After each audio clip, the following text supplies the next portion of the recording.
what I was showing him was this picture here of these statues that were found over in Egypt, Upper Egypt, of black men that were placed there or carved out of solid granite thousands of years ago. And if you notice, he didn't ever turn it toward the camera. He kept it down. Well, I started to turn it toward the camera, but I didn't. I was trying to be polite. And at that point. And but today in the Los Angeles Times on page 2, they have this same picture.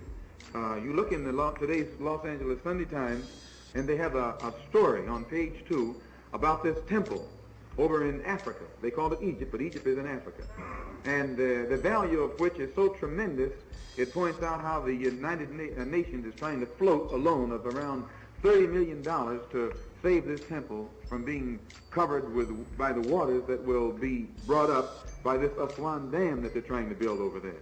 And this thing is so shrewdly done that the average Negro will look at it and read it, and because it says Egypt, he never identifies it with him or him with it. It shows you how shrewd the white man is. But when all you have to do is look at the features of the thing, and you can see, brother, they got all the features that the white man says Negroes have. But because it is associated or connected with something of such value, archaeological and historic, anthropological value, the white man tries to steal it for himself and says, no, these are white people, these aren't black people. And look at this for yourself. Look closely at it, and then, and if you notice, you'll also read in there where the United States is on record as being against putting out the money necessary to save this archaeological wonder. They're against it. And it tells you in the paper that they're against it. They want to let it go on and go beneath the waves. There was a time when America would be for preserving something like that. Because in those days, the black man was so dead mentally, he could look right at it and wouldn't know he was looking at himself. He looked right at it and wouldn't know he was looking at himself. And today, when we see a black man, we know that's a black man. Whether they call him an Egyptian, a Re-Egyptian, or an Ab-Egyptian. Don't care what they call him. All you got to be looking like you, he's the same thing as you. And this man that they have here, brothers and sisters, it has nothing but the features of a pure black man. Also, they tell me that there's an exhibition going on in Los Angeles right now somewhere about King Tut. Where is that? Some kind of museum. Where is it? Exposition. Where is it? Oh, Exposition Park. I saw King Tut's mummy tomb when I was in Egypt. And I don't know if they have the same one here, but if you go and see it, you'll find out that this King Tut, whose mummy or sarcophagus, whatever they call it, they have, it's as black as this board. And the white man knows this. Every picture that they have of King Tut, he's not brown. No, he is black, brother, just like this. And the black people who lived in that day had mastered science to such extent, had mastered chemistry to such extent that they could create colors that the dye hasn't faded to this day.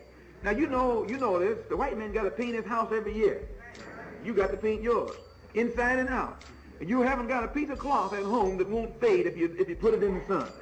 But yet these black people back there could make dye that has retained the color, same grade quality, right down to the day from 5,000 and 6,000 years ago. They were master chemists. And this tomb, and I guess this mummy, is gold encrusted. They had so much gold back then. In fact, those were the people who discovered gold. They knew what gold was. White man didn't know what gold was. And they encrusted their mummies with gold and beautiful colors and just laid them there. And finally, when the white man discovered them, he was shook up and wondered, how could these people back so long ago, supposed to be dumb, know so much about so much, know so much about so many things that he doesn't know about today. And usually when he projects these findings, these wonders, these relics from the past, when he projects them into this particular society now, our poor, dumb people, number one, they usually don't go and look at it. You don't find very many Negroes in museums. No, they don't. They go to the ballpark, to the ball game. They don't even go to the zoo. You seldom find Negroes in a museum or in some place where there is something that's going to teach them something. And again, I'm not knocking Negroes saying this. I'm talking to you and me. As Minister John said, there's no strangers here today. We're having a little family chat. And when you have a family chat, you can talk the faults as well as the liabilities as well as the assets. And once you pull out these liabilities, you can correct them. You can go out to any museum and you'll find white people, white women, white mothers, white parents taking their little children through the museum, showing them this and showing them that. Why, our women don't do that. And because you don't do that, you actually leave a vacuum in the mind of your child. So now I don't know what this exhibition consists of these Egyptian relics that on display out here. But as Allah blessed me to see it when I was in Egypt at the Cairo Museum, all of these splendors that belong to that ancient civilization along the Nile that has shocked the white man are relics right out of the past of the black man. And as a rule, you don't have any white man who doesn't know this. He will only contend with you if he thinks that you don't know what you're talking about. But then when the deal goes downhill, if he won't admit that they're outright black, he'll say, well, they got black blood. He's hard for him to admit the full truth, but if you can get him to admit a little bit of truth, the Negro will wake up, because the only truth he accepts is truth that he has come from the lips of the white man. Can you understand this? So I take time to mention that quickly, and you read the Los Angeles Times. I'm not a press agent for the Los Angeles Times, but if it has something in it that's of value, it's good for you and me to go and pick it up and study it for ourselves.